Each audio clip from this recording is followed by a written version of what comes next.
Morning kinabuhi na mo karon mga ka-TG dinhi sa Terminal Tanggog. Super kainit. Kabalo sa mga pasahero gatan-aw pero ang bus to pa sa likod.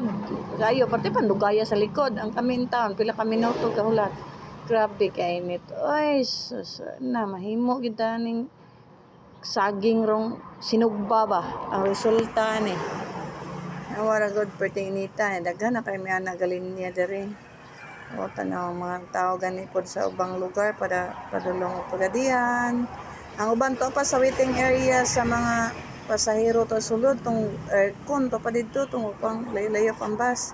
Pag nanay bus o gapaingon o dagan din dire kay aron di maulahi kay magpadugay-dugay ka sure nga di jud ka kasakay. Mao ni season sa holiday pag December na to Pasko o New Year.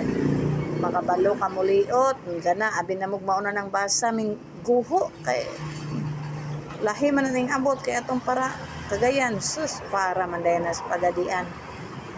Okay.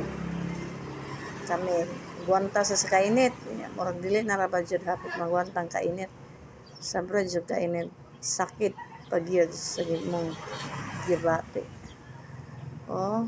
Sabi init kayo.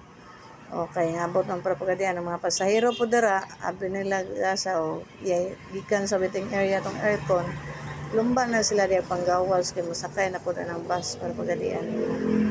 Dasok-dasok na sila dara aron. Unya kay kana nga bus kay standing na daan kay gikag usamis. Ulat sa gyud ang kami ani, oy ang bus patinugaya ta pa sa likod, una pa man dalong naabot. Padog pagadian hagkoy ganong naulahi guho. Hala ka, naunsa di ay og dire lang sa ko kapati inita.